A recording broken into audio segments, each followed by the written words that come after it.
மாணவ மைய கல்வி என்பது, அதுவும் இந்த இடைநிலை கல்வி கல்லூரியிலே முன்னிலை பெறுவது வளமை. அந்த நிலையிலே இந்த மாணவர்களை மனதில் கொண்டு அவர்களை மையமாக கொண்டு உங்களுக்காக இந்த நிகழ்வு நடந்து கொண்டிருக்கின்றது. ஆகையாலே தமிழுலகத்தின் வருங்கால சொத்துக்களாகிய உங்களுக்கு என் முதல் வணக்கம். எனக்கு வழங்கப்பட்டிருக்கின்ற தலைப்பு பன்னாட்டு கருத்தரங்கம் உலகெங்கும் உயர் தமிழ். இந்த அடிப்படையில் நாம் நோக்கும்போது முதலில் உங்களை என்னோடு இணைத்துக் கொள்ள விரும்புகின்றேன். என்னுடைய பள்ளியிலே பிள்ளைகள் கையொலி எழுப்பும் போது நான் ஒலித்து காட்டுவது போல் ஒலிப்பார்கள். அதை நீங்களும் செய்யுங்கள், அழகாக இருக்கும். நாங்கள் ஒன்றாகவும் ஒருமித்து கருத்தை கேட்போம், உலகில் உயர்வோம். நான் இப்போது செய்வதை கவனமாக கேளுங்கள். அதை நீங்கள் என்னை விட அழகாக செய்யுங்கள். இங்கே நாங்கள் அதை நிலைநிறுத்துவோம்.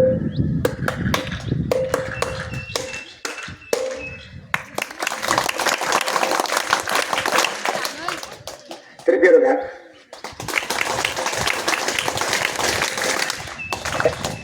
ஏன் நான் இங்கே சேவிக்கின்றேன் என்றால், அங்கே மேற்குலக நாட்டிலே, சுவிட்சர்லாந்து நாட்டிலே இதே போன்ற சிறப்பு விருந்தினராக வந்திருக்கின்ற சுவிஸ் நாட்டு அதிகாரிகள், அரசு துறையினர், என்னுடைய பள்ளி மாணவர்கள், சிறியவர்கள் முதல் தொட்டு, அதாவது மனதின் தொடக்கம் 12ஆம் ஆண்டு வரை கற்கின்றவர்கள் இதை அப்படியே ஒரே நேரத்தில் கையொலி நிறைவு பெறுமாறு அதை ஒழித்தவுடன் அவர்களுக்கு மேய்சிலித்து விட்டார்கள், அதை போன்றார்கள்.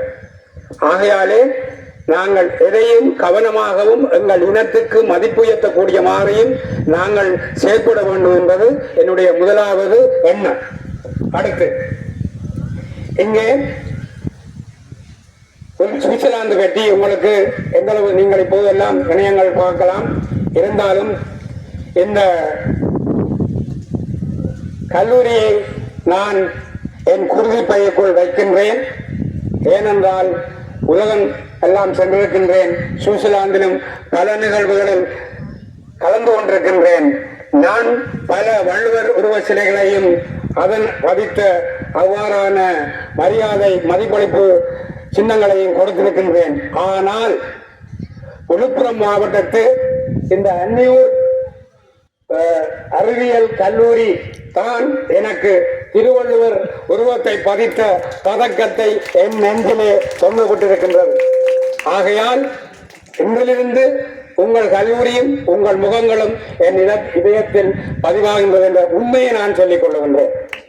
அந்த மகிழ்ச்சியோடு என்னுடைய உரைக்கு வருகின்றேன். சுவிட்சர்லாந்தை பற்றி நீங்கள் அறியணும் என்று சொன்னால், உங்கள் கைகளிலே இருக்கின்ற கடிகாரங்களின் உலகத்திலே உயர் நிலையில் இருக்கின்ற கடிகாரம் சுவிட்சர்லாந்து கடிகாரம், ரேடோ, ரோலக்ஸ், இவ்வாறான கடிகாரங்கள் உலகத்திலே பெருமதியான கடிகாரங்கள். அடுத்தது சுவை கட்டிகள், கண்டோஸ். அடுத்தது சீஸ் என்று சொல்லக்கூடிய பால் உற்பத்தி பொருட்கள். இன்றும் நீங்கள் பொருளியல் படித்தால் தெரியும், உலக நாடுகளிலே அமெரிக்கா, இங்கிலாந்து, ஏனைய ஐரோப்பிய நாடுகளின் பணத்தை விட தன்னுடைய பண பெறுமதியை முதலாவது நிலையில் வைத்திருக்கின்ற திறமையான நாடு சுவிட்சர்லாந்து நாடு. அந்த நாட்டிலே இருந்து பலவற்றை உள்வாங்கிக் கொண்டு உங்களிடையே வந்து முன்னிக்கின்றேன் என்பதை சுவிட்சர்லாந்து பேர்ன் வள்ளுவன் பள்ளி சார்பாக உங்கள் எல்லோருக்கும் வணக்கத்தை கூறி என் உரையை தொடங்குகின்றேன். நான் பூநகரியில் இருந்து யாழ்ப்பாணத்துக்கு சற்று கீழே பூநகரி இது போன்ற கிராமம்தான், இது போன்ற பள்ளியில் தான் நான் தொடக்க பள்ளியை படித்தேன். ஆகையால் உங்களை நான் எவ்வாறு மதிப்பேன் என்பதை நீங்கள் உணருங்கள். அங்கு படித்து உங்கள் அப்துல் கலாம் ஜனாதிபதி ஐயா அவர்கள் கணிதம் படித்த ஆசிரியர் கற்றுக் கொடுத்த யாழ்ப்பாணம் இந்து கல்லூரியில் கற்று, பின் பல்கலைக்கழகத்திலே கற்று, ஆசிரியர் துறை கற்று ஆசிரியராக இருந்து முதல்வர் போல் முதல்வராக இருந்து நிலையிலே போர் நடந்த போது சுவிட்சர்லாந்துக்கு புலம்பெயர்ந்து வந்து 1990ஆம் ஆண்டு 11ஆம் மாதம் 1ஆம் பக்கலில் நான் சுவிட்சர்லாந்திலே ஒரு தமிழ் ஏதிரியாக, அதாவது அகதியாக பதிவாகின்றேன். அன்று தமிழ் எப்படி இருந்தது என்பதை நான் தொடக்கத்திலே உங்களுக்கு சொல்லிக்கொண்டு இப்போது எவ்வாறு இருக்கின்றது என்பதை பேர்ன் வள்ளுவன் பள்ளி சார்பாக சொல்லி நிறைக்கும் போது சுவிட்சர்லாந்திலே தமிழர்களும் தமிழும் எவ்வாறு என்ற கருத்து பதிவாகிவிடும் என்பது என்னுடைய முன்னோட்டமாக இருக்கின்றது. சுவிட்சர்லாந்துக்கு வர முன் இன்னொரு நாட்டிலே இடைத்தங்கல் தங்க வேண்டிய நிலை இருந்தது. அப்போது எனக்கு தூய தமிழ் என்றெல்லாம் தாக்கம் ஏற்படவில்லை. ஆனால் அந்த குடும்பங்கள் பிள்ளைகளை பார்த்தபோது எனக்கு ஏற்பட்ட மனநிலை சில கவி வரிகளாக அப்போதே பதிவு செய்தேன். அதை கவனமாக கேளுங்கள், உங்களுக்கு புரியும். ஆங்கில சொற்கள் இருக்குமே என்றால் அப்போது நான் தூய தமிழுக்கு வரவில்லை. ஆனாவை படியென்றால் அணுகுவதே பிள்ளை, ஆற்றியல் பார்க்குவதே பிள்ளை. ஆற்றியல் என்றால் அங்கத்தை ஒரு தொலைக்காட்சி சேவை. ஆனாவை படியென்றால் அழுகுவதே பிள்ளை, ஆற்றியல் பார்க்குவதே பிள்ளை, சணலை மாத்தினால் அழுகுவதே பிள்ளை. இடியப்பம் வேண்டாம், மூடிசான் வேணும், பண்டி பொரியலே வேணும், அதை வெட்டி உண்டிட கத்திதான் வேணும். உழைத்தல்லோ வாரேன் உணவென்று சொன்னால் அங்கே இருக்கின்றது எடுத்து உண்ணுங்கள் என்கிறது வீடு. இதுதான் அப்போது இருந்த தமிழ் குடும்பங்களாக நிலைகளாக நான் பார்த்தேன். உங்களுக்கு புரிகின்றதா இந்த என்னுடைய சொற்கள்? புரிந்திருக்கின்றதா? புரிகின்றதா இல்லையா? இல்லையா? புரிகிறது. நன்றி. அடுத்து ஒரு நிகழ்வை சொல்லுகின்றேன். இது 90-91 பின் 1993 கலைமகள் விழா காலத்திலே ஒரு அறிவித்தல் தயாரித்து பெற்றோர்களிடம் வழங்கப்படுகின்றது. என்னுடைய சக நண்பர்கள் அந்த விழாவை ஏற்பாடு செய்திருந்தார்கள். அதிலே ஒரு சரஸ்வதி வீணையோடு இருக்கின்ற படம் பதித்து அந்த அறிவித்தல் கொடுக்கப்படுகின்றது. அதை கொண்டு போய் ஒரு சின்ன பிள்ளை அம்மாவிடம் கொடுத்து ஒரு கேள்வியை கேட்கின்றார். அம்மா, இதிலே இருக்கின்ற, அதாவது இந்த படத்திலே இருக்கின்ற, அதாவது சலாட்டுக்கு மேலே கிட்டார் வாசிச்சு கொண்டிருக்கின்ற அண்டி யார்? புரிகின்றதா? அதாவது தாமரை பூ பிள்ளைக்கு சலாட்டாக தெரிஞ்சிருக்கிறது, சாப்பிடுற சலாட். அந்த சலாட்டுக்கு இந்த இதிலே சலாட்டுக்கு மேலே இருந்து கிட்டார் வாசிக்கிற அண்டியார். இது 1993. இந்த நிலையிலே 1996 ஆண்டு, இதற்கிடையிலே நாங்கள் உலகத் தோல்வன்பாட்டு இயக்கம், வீரமணி ஐயா, அப்படி பெரும் உலகத் தமிழறிஞர்கள் எல்லாம் அங்கே வீரப்பன் ஐயா இவர்களுக்கு தெரிந்த அவ்வாறு எல்லாரும் அங்கே வந்து உரையாற்றக்கூடிய மாநாடுகளை எல்லாம் நடத்தி மக்களிடையே தமிழ் எழுச்சி ஏற்படுத்தி 1990 ஆண்டு சரஸ்வதி பாடசாலை என்ற பாடசாலைக்கு நான் முதல்வராகவும் ஆசிரியராகவும் அவர்களாக விரும்பி அழைக்கப்பட்டு அமர்த்தப்படுகின்றேன். அந்த பள்ளி நிகழ்வுகள் 2000 ஆண்டு வரை போகின்றது.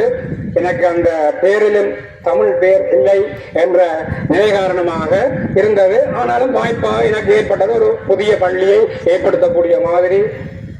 அந்த சூழலில் நான் 2000 ஆண்டிலே பேர்ன் வள்ளுவன் பள்ளி, பேர்ன் என்றால் கரடி, அதுதான் அந்த நகரத்தின் பெயர்.